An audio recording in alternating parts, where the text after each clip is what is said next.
Can we look forward by picking up on one incident today?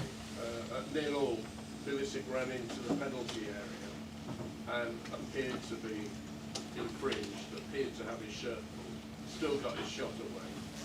And everyone, all the players wanted a penalty and the referee didn't give it.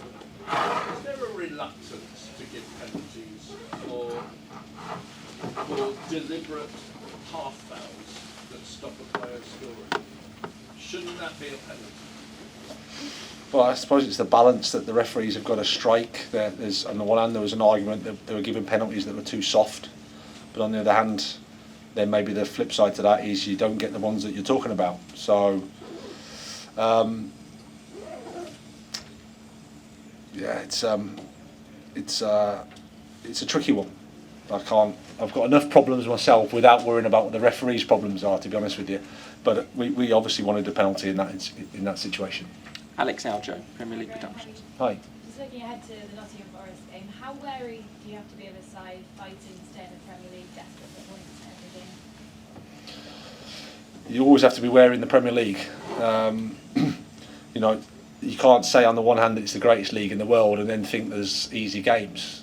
There aren't. I think Forest got a fantastic result against Liverpool, I think, before the break. I have a huge respect for Steve Cooper and the job that he's done there. He's a tremendous, fantastic coach. So they'll be ready. They'll be the atmosphere will be hostile, I'm pretty sure, because they've been back in the Premier League for first year for a long time. So every game, especially Chelsea coming to town, is a big game for them. So they'll be motivated and they'll have the quality and they'll be fighting for the points. So we have to be ready.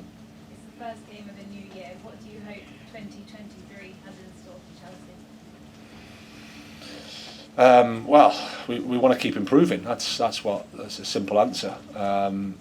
We've had a challenging, some ups and some downs in terms of the previous year, which is normal, I think, in any football club. But we want to try and stabilise and we want to try and improve and make our supporters happy, because we know that before the break, the last few weeks, it wasn't nice for us.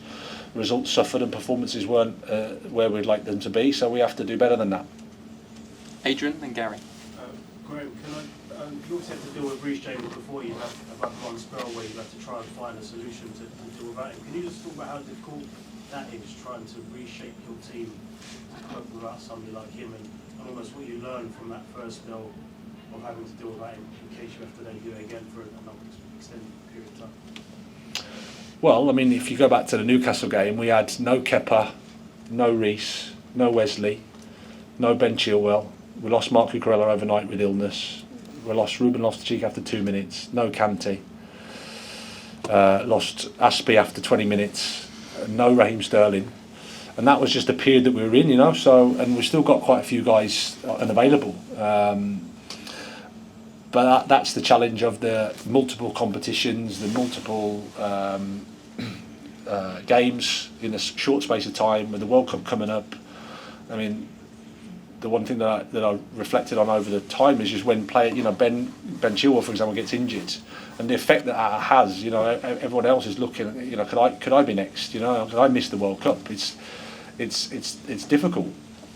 But again, it's not. These aren't. Sounds like I'm making excuses. I'm not. I'm just telling you what I think of the situation, and we have to deal with it. That's what it is. The break hasn't been a positive one for us. I could have made lots of excuses if the result hadn't gone our way, because we had 4 players for the first 2 weeks.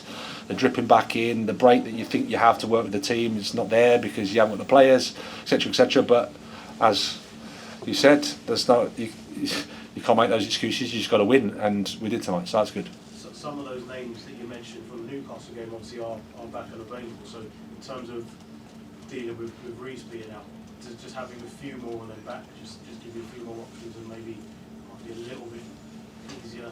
Yeah. To deal with. Yeah. Absolutely. I mean, like I said, I think we played the Milan game. We had Reece. I think N'Golo was getting close. We were thinking he could be available, and then there's an injury at the back end of his rehab, and all of a sudden we lose Reece, and you think, well, we've gone from quite a healthy position to a not so healthy position. And our job now is to try and get as many people back as we can. It's been a real tough period.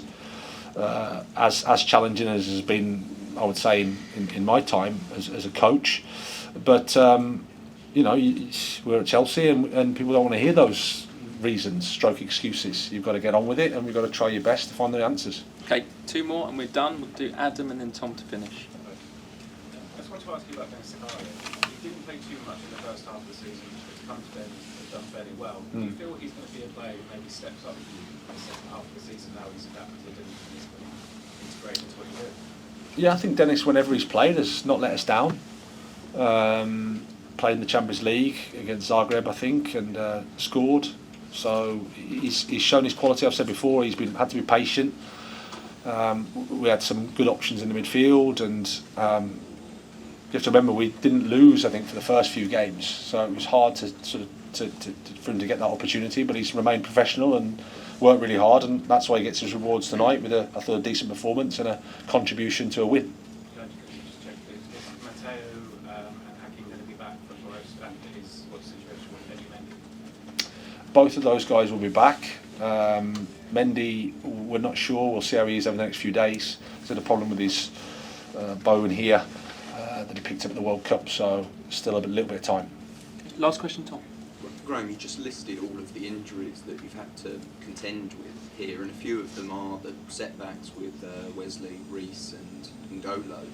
Can you kind of put your finger on why Chelsea have endured all these injuries? Is it just bad luck, or...? No, I don't think it's... Well, there's a little bit of bad luck. I don't think it's completely... I don't think you should completely throw it to something that you can't do anything about.